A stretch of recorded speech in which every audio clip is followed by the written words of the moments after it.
मालवण येथील राजकोट किल्ल्यात छत्रपती शिवाजी महाराज यांच्या पुतळ्याचं अनावरण पंतप्रधान नरेंद्र मोदी यांच्या हस्ते 4 डिसेंबर 2023 रोजी नौदल दिनानिमित्त करण्यात आले होते।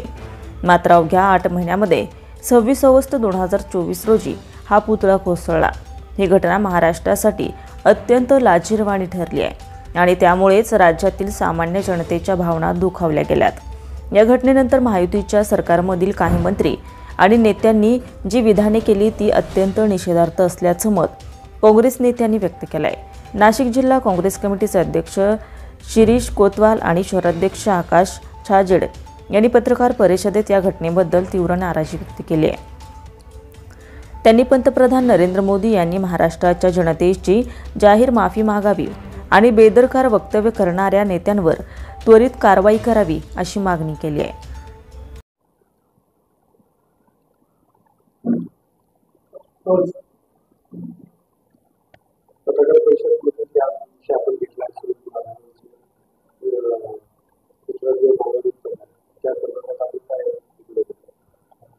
आज नाशिक जिल्हा व शहर काँग्रेस कमिटीच्या वतीने छत्रपती शिवाजी महाराजांच्या पुतळ्याची ज्या पद्धतीने विटंबना झाली आणि हे गेंड्याच्या कातडीचं सरकार, केंद्र सरकार असो राज्य सरकार असो, हे अजून दोषींना पकडण्यामध्ये यशस्वी झालेले नाही। आणि त्याच पार्श्वभूमीवर आज पंतप्रधान नरेंद्र मोदी हे महाराष्ट्रात येत आहेत। आज जिल्हा काँग्रेसचे अध्यक्ष कोतवाल साहेब आणि आम्ही सर्वजण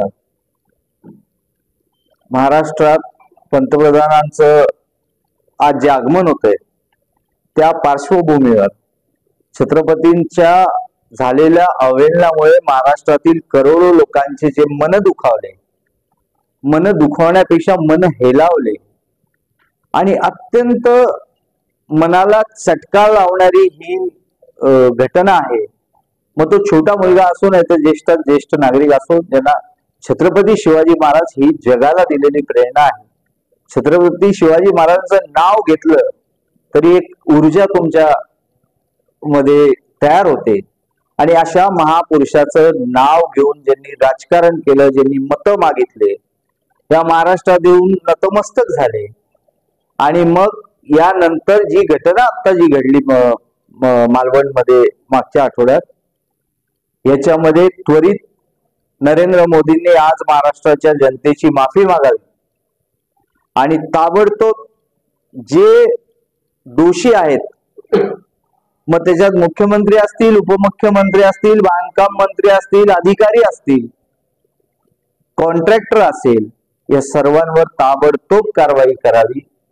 आणि जर याच्यामध्ये मुख्यमंत्री आणि त्यांच्या मंत्रिमंडळातले सदस्य जर सामील असतील किंवा या चुका त्यांच्याकडनं झाल्या असतील तर त्यांनी त्वरित महाराष्ट्र सरकार बरखास्त करावं, ही मागणी आज या पत्रकार परिषदेच्या माध्यमातून आम्ही करतो। सगळ्या महाराष्ट्रामध्ये पत्रकार परिषद चालू आहे आणि पत्रकार परिषद घेऊन आम्ही जाहीर पंतप्रधानांनी माफी मागावी म्हणून आम्ही मागणी करतो। हे बघा, काळे झेंडे दाखवून आंदोलन करणं एवढी छोटी गोष्टही झालेली नाही। छत्रपती शिवाजी महाराजांची अवहेलना काळे झेंडे दाखवून निषेध करून मला नाही वाटत ते हे होईल। पंतप्रधानांनी स्वतःहून माफी मागितली पाहिजे, पंतप्रधानांनी त्यांच्या मंत्र्यांवर कारवाई केली पाहिजे। तुम्ही स्वतः सरकारमध्ये आहात भारतीय जनता पक्ष म्हणून, त्यामुळे तुम्ही ज्यांना नतमस्तक झाले, छत्रपतींचं नाव घेऊन तुम्ही मतं मागितले, खोटे नाटे बोलून म्हणजे छत्रपती शिवाजी महाराजांचं नाव घेऊन खोटं राजकारण करणाऱ्यांच्या हातून ही घटना घडलेली, मी असा माझा ठाम आरोप आहे। यांच्या हातून भूमिपूजन झालंय, यांच्या हातून त्याचं उद्घाटन झालेलं आहे, म्हणून पंतप्रधानांनी स्वतः माफी मागितली पाहिजे, ही मागणी आम्ही आज केली। Subscribe now and press the bell icon. Never miss an update.